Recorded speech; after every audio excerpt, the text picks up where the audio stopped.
आइए आज हम आनंद रामायण के जन्म कांड के 8वें सर्ग में प्रवेश करते हैं।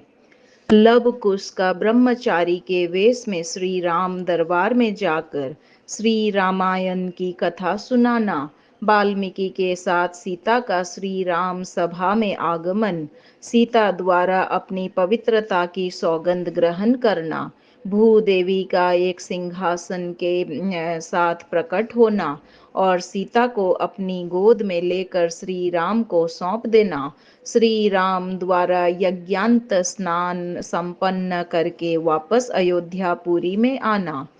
श्री रामदास बोले, दूसरे दिन प्रातः काल की बात है। श्री राम जी ने दोनों बालकों को, कुश और लव को, अपने यहाँ बुलवाया।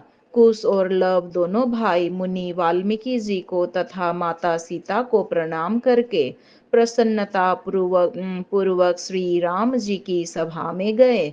वे दोनों भाई जटा धारण किए हुए थे और कृष्ण मृग चर्म को वस्त्र के रूप में धारण किए हुए थे। मुनि वाल्मीकि जी की आज्ञा से उन्होंने उस दिन सभा में केवल जन्म कांड की कथा सुनाई। उन बालकों के द्वारा उन्हीं के जन्म की कथा सुनकर श्री राम अत्यंत आश्चर्य में पड़ गए। उस कथा को सुनकर सभा में उपस्थित सभी लोगों को महान आश्चर्य हुआ। उन दोनों लव कुश को सीता का बालक जानकर उन्हें बड़ा संतोष हुआ। उसी समय लव के द्वारा वायव्यास्त्र से पीड़ित शत्रुघ्न आदि तथा यान में होने के कारण अस्त्र के घात से बचे हुए सैनिक वहां आ पहुंचे। साथ ही अंगद, हनुमान तथा अन्य राजा जो लव के मोहनास्त्र से मूर्छित हो गए थे, वे भी चैतन्य प्राप्त कर वहां आ गए। लक्ष्मण जी स्वस्थ होकर आ गए। सभी ने राम जी को प्रणाम किया और वे प्रसन्नता पूर्वक उनके समीप बैठ गए। तदंतर श्री राम ने अपने मंत्रियों से परामर्श किया और उन दोनों को आदर पूर्वक विदा कर दिया। इसके पश्चात राक्षसेंद्र, विभीषण, लक्ष्मण, शत्रुघ्न, मकरध्वज, खगराज, सुषेण तथा जामवंत आदि संबोधित कर श्री राम ने कहा, आप सभी लोग जाकर देवताओं द्वारा सम्मानित मुनिवर वाल्मीकि जी को सीता के साथ यहाँ ले आए। आज इस सभा मंडप में सभासदों के सामने सीता शपथ ग्रहण करेगी। गंगा जी के तट पर एक अत्यंत विशाल सभा आयोजित की जानी चाहिए। उन्हीं गंगा जी के तट पर सीता मेरे समक्ष अपनी पवित्रता की शपथ ग्रहण करेंगी। आज सभी मुनीश्वर तथा प्रजाजन जान ले कि वे सीता सर्वथा निष्पाप तथा सभी प्रकार के कलंकों से रहित है। श्री राम जी के वचनों को सुनकर लक्ष्मण आदि महर्षि वाल्मीकि के पास गए और राम जी ने जो कुछ कहा था वह उन्हें सुना दिया। श्री राम जी के मन की बात को समझकर वाल्मीकि जी ने सुमंत्र आदि वीरों को, जिन्हें लव ने बंदी बना रखा था, आदर पूर्वक लक्ष्मण को सौंप दिया और बोले, आप लोग जाकर श्री राघव से यह संदेश कह दे कि कल सीता सभी लोगों के समक्ष शपथ ग्रहण करेंगी। तदंतर लक्ष्मण आदि सभी श्री राम के पास लौट आए और उन्होंने सुमंत्र आदि चारों वीरों को श्री राम जी को सौंप दिया। तदंतर उन्होंने महर्षि वाल्मीकि जी के संदेश को प्रसन्नता पूर्वक रघुनायक श्री राम को सुना दिया। वाल्मीकि जी के वचनों को सुनकर श्री राम को अत्यंत संतोष हुआ। सुमंत्र, भरत, वायुपुत्र हनुमान तथा सेना नायक सुग्रीव, इन चारों को श्री राम ने अपने गले से लगाया और माना कि इनका पुनर्जन्म हुआ है। सुमंत्र आदि ने श्री राम जी को विस्तार पूर्वक बतलाया कि यद्यपि लव ने जीत कर हमें बंदी बना रखा था, किंतु सीता जी ने भली भांति हमारी सुरक्षा की। इसके दूसरे दिन श्री राम जी ने एक अत्यंत मनोरम तथा श्रेष्ठ सभा आयोजित की और उस सभा में उन्होंने सभी को बुलाया। तदंतर श्री राम जी ने कहा, आप सभी मुनिजन तथा राजा लोग स्वस्थ चित्त होकर मेरी बात को सुने। हे श्रेष्ठ जनों, आज सीता सभा में शपथ ग्रहण करेंगी। इससे सत्य असत्य को आप लोग जान ले। श्री राम जी के द्वारा इस प्रकार कहे जाने पर सभी वर्णों के लोग, सभी वानर तथा हजारों की संख्या में अन्य लोग भी जो सीता को देखने की अभिलाषा रखने वाले थे, वे सभी उस दिव्य शपथ को देखने वहां चले आए। उसी समय मुनिवर वाल्मीकि जी सीता को लेकर उस सभा में उपस्थित हुए। आगे आगे मुनिवर वाल्मीकि चल रहे थे और उनके पीछे पीछे सिर को कुछ झुकाए हुए तथा हाथ जोड़े हुए सीता ने प्रसन्नता पूर्वक धीरे धीरे उस यज्ञ मंडप में प्रवेश किया। लोगों ने उस समय जय घोष किया। तदंतर जन समुदाय के मध्य सीता सहित पहुंचकर मुनि श्रेष्ठ वाल्मीकि जी ने श्री राम से कहा, हे दशरथ पुत्र श्री राम, ये सीता सदाचार संपन्न और धर्म का पालन करने वाली है। पूर्व समय में आपने लोकापवाद के भय से इन्हें यमुना जी के दक्षिणी तट पर स्थित मेरे आश्रम के समीप छोड़ दिया था। आज ये सीता अपनी पवित्रता की सौगंध खाएंगी, अतः आप आज्ञा प्रदान करें। ये दोनों कुश और लव नाम वाले बालक सीता के पुत्र है। इनमें कुश आपका पुत्र है और लव मैंने सीता के भय से लवों द्वारा बनाया है। ये दोनों आपके पुत्र है और किसी प्रकार से जीते जाने योग्य नहीं है। यह सत्य बात आपसे कह रहा हूँ। हे रघुकुलोद्भव श्री राम, मैं प्रचेता का 10वां पुत्र हूँ। मुझे स्मरण नहीं है कि मैंने कभी असत्य वचन बोला है। ये दोनों आपके ही पुत्र है। मैंने बहुत वर्षों तक भली भांति तपस्या की है। यदि ये सीता किसी रूप में भी दुष्टाचरण वाली होती तो मैं इनके हाथ जल तक नहीं ग्रहण करता। ऐसा कह करके श्री वाल्मीकि जी ने श्री राम के दाहिनी बगल में कुश को बैठाया और बाईं बगल में लव को बिठा दिया और स्वयं भी श्री राम के समक्ष एक आसन पर बैठ गए। श्री राम ने दोनों पुत्रों कुश और लव का बड़े स्नेह से मस्तक सूंघा।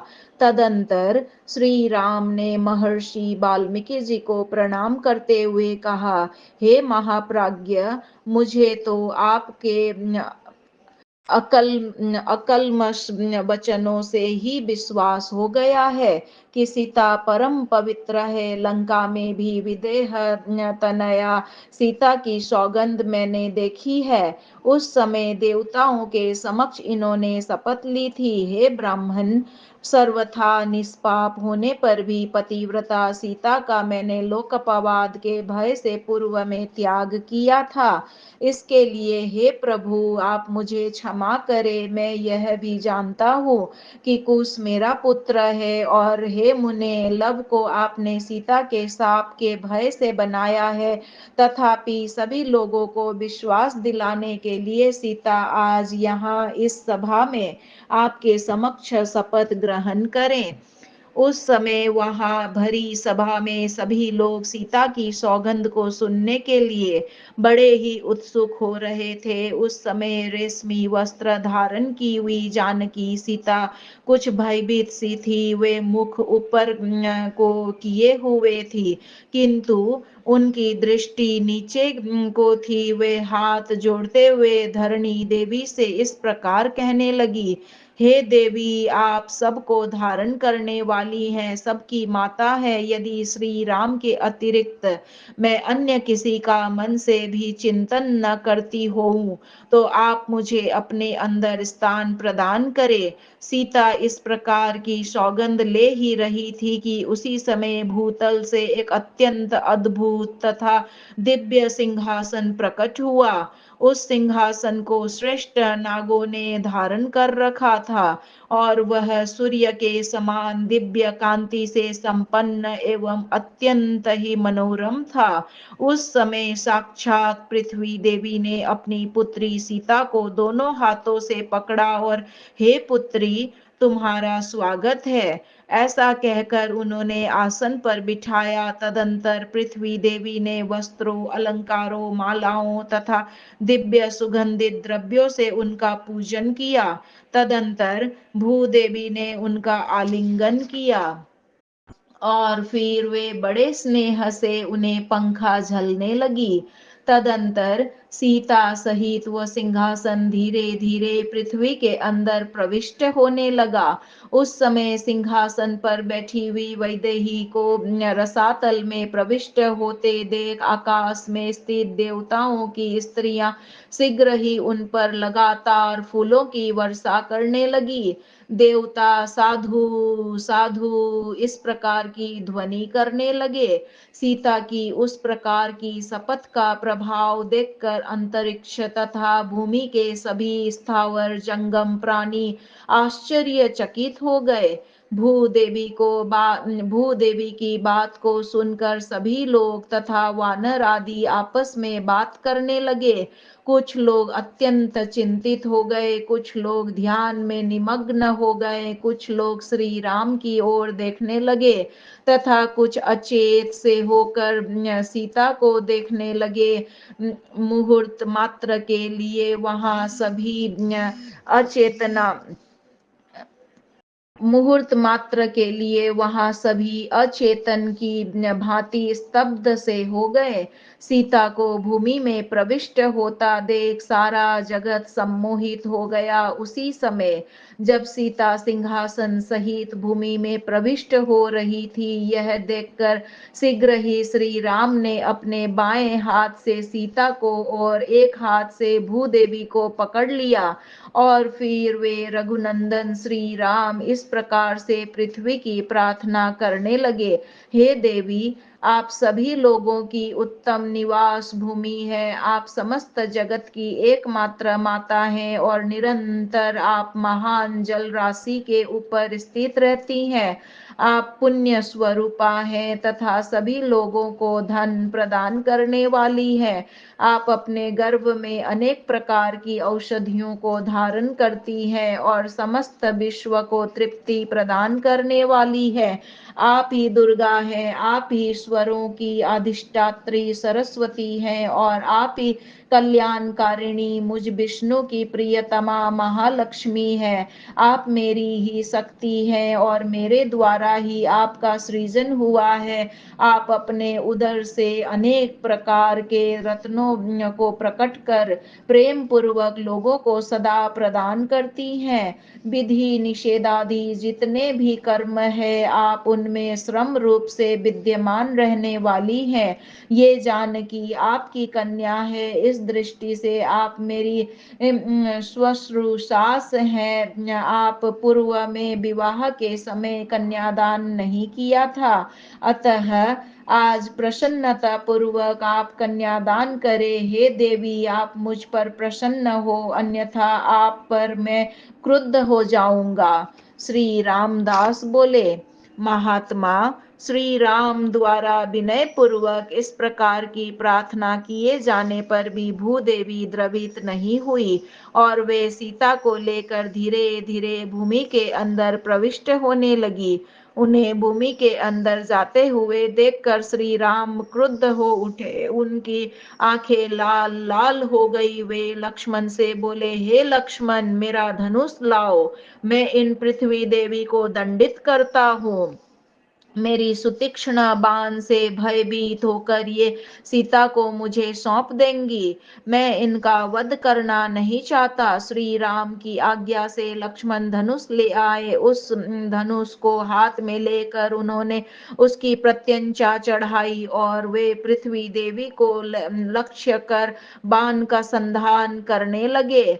उस समय महान आंधी चलने लगी, समुद्र की लहरें आकाश को छूने लगी, अंतरिक्ष से तारागण टूटकर पृथ्वी पर गिरने लगे, दिशाएं धूली धूसरित हो गई, पृथ्वी कांपने लगी और वे देवी पृथ्वी बार बार रक्षा करो इस प्रकार से कहने लगी।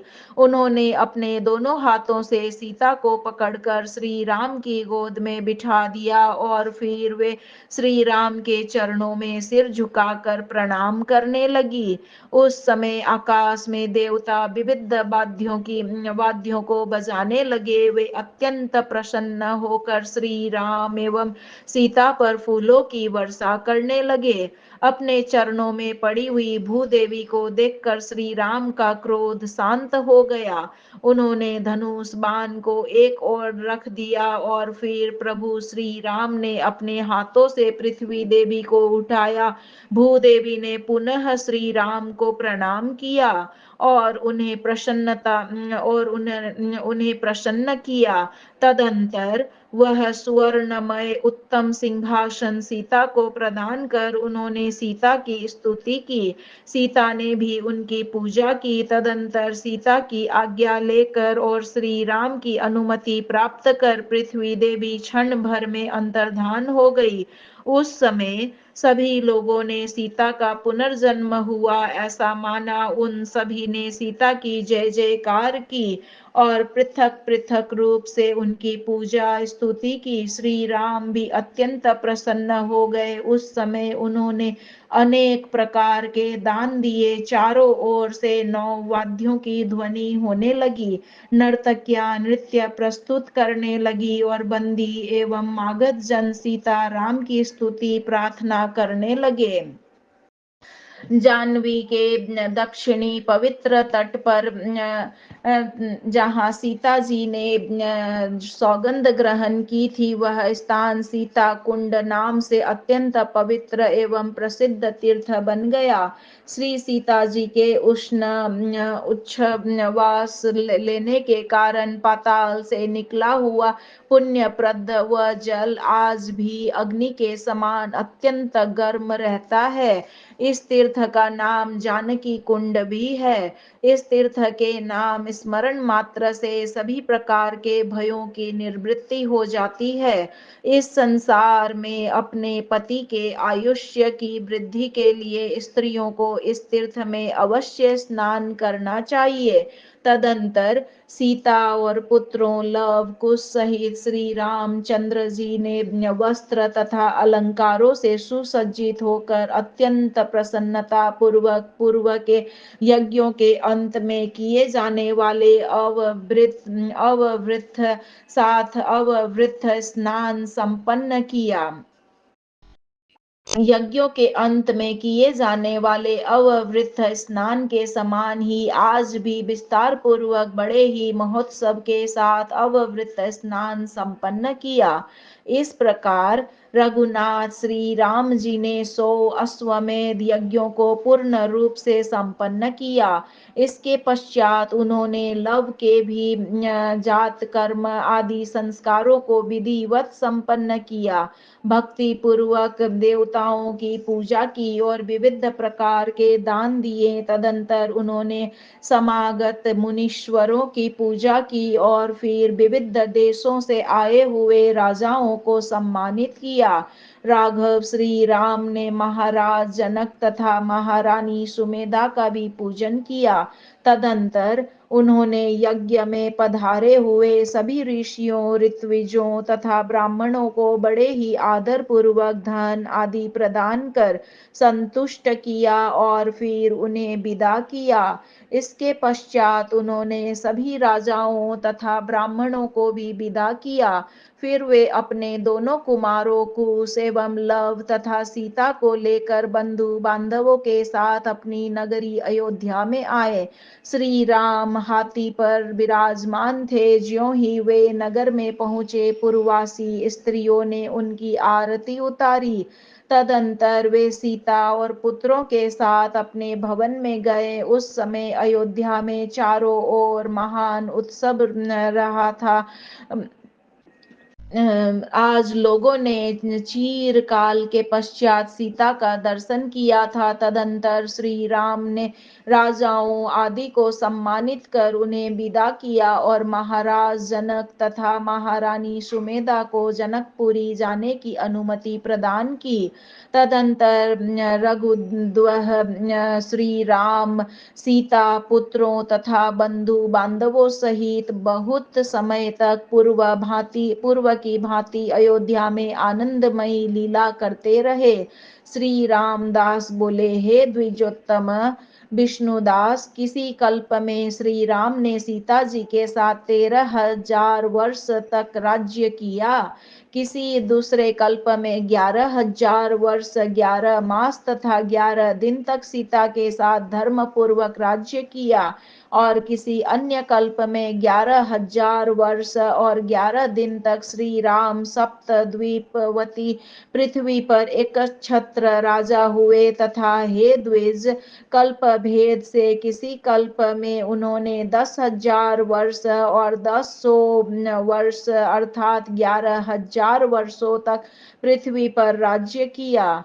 सर्ग 8 यहाँ पर संपूर्ण हुआ। श्रीमन्नारायण नारायण नारायण, भजमन हरि नारायण नारायण नारायण, बोलो हरि नारायण नारायण नारायण, मेरे नारायण नारायण नारायण, आपके नारायण नारायण नारायण, इनके नारायण नारायण नारायण, हम सबके नारायण नारायण नारायण।